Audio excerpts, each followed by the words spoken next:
policy issues, which obviously are also there, and I'll talk about it in a minute. I think the one fundamental problem perhaps across these developing countries is this huge issue of corruption,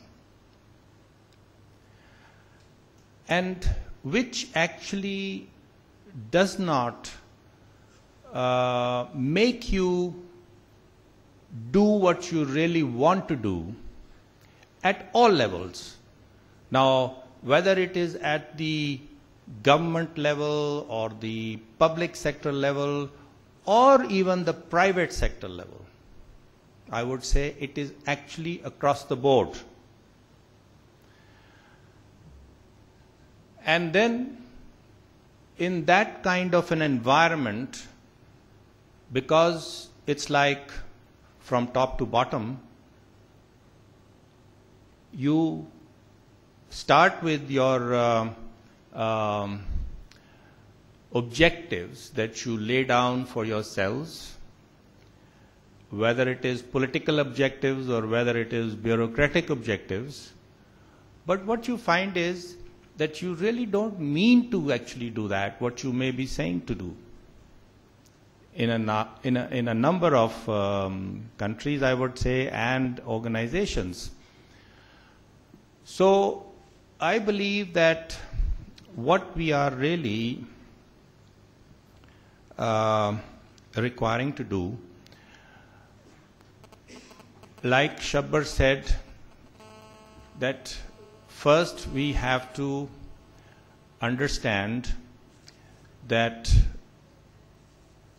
when we are in this stage that we are trying to develop, we cannot have this liberty or luxury of spending these huge sums of money on arms and ammunition, for instance. Defense.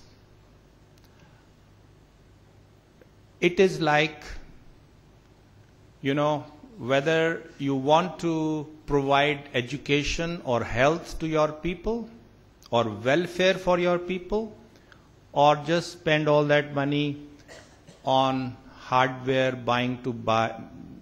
spending money to buy aeroplanes and tanks and whatever else, guns, etc. That is a huge cost. And today, if you look at, for instance, our case, Pakistan's case, we have a debt. Now, debt accumulation is not bad, provided it is invested in a productive asset and you are able to get some return on it in a reasonable time frame. That is good, that is fine. But if you are spending or if you are borrowing the money to actually pay for your expenses, non-development expenditure, that is really something which is suicidal, I would say. And we are now getting to a stage where we have added, if we convert it in trillions of rupees, it was like 5 trillion rupees in the year 2007. And today, after about 4 years, we are, plus 11 trillion. So 6 trillion rupees have been added in these last 4 years. And every year now, what we are having to do, that our number one item on our budget is debt servicing, almost 1 trillion rupees. Number 2 is defense, and number 3 is the public sector entities, subsidies and other costs of running these entities, which again, to run public sector entities is not the business of the government. This has to be passed on to the private sector, And there again, we, like go backwards and forwards in our decision-making processes.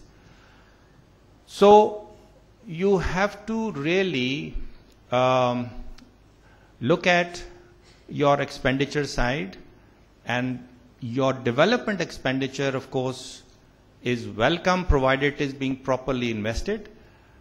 But coming to the revenue side, which obviously has to be the key to your future growth and development, there I agree that certain type of taxes is regressive, and then there are others which are progressive. And the best, obviously, or the ideal is the direct taxation. But then again, in the direct taxation, we've adopted this presumptive tax regime, which maybe our advisors have something to do with it also, going back in history. But the issue of the indirect taxes, I believe this is something that you cannot and will not be able to totally go away from. And that again is something that is now universally accepted and prevalent. You can argue about the ratios, you can argue about the level of percentages and things like that. You can argue about certain exemptions, for instance, for certain commodities and things like that. But I don't think you can really eliminate them altogether. The experience that I had with the organization like the tax authority in Pakistan, what we find is that there are two major problem areas, you can say. And I believe that in most of our developing countries, having mostly similar situations, I would say, would have similar problems. One is that we are a cash economy primarily, a non-documented society. And consequently, whatever taxation that you decide to go for as a policy of the government, and whatever potential that you have in the economy based on whatever economic indicators that you have, you always end up with a huge tax gap. This tax gap is between what you have as a potential to collect and what you are actually able to collect.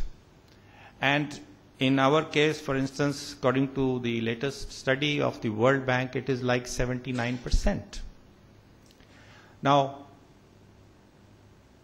if, let us say, we did not have this gap and we were able to collect whatever was actually there, of course, we will not have the sort of problems that I mentioned as far as the fiscal deficit is concerned. And there, what I think we have to all try and work on, because one way is that we've got to document the societies, yes, but that will not happen overnight. The VAT is mostly, in most of the countries, has actually helped in that area. But then you have to go all the way down, right up to the retail stage, and from manufacturer to wholesalers to retailers. So it will take time. We have to work on that side. But in the meantime, we still cannot just sit back and just carry on like this, because the present levels are not sustainable.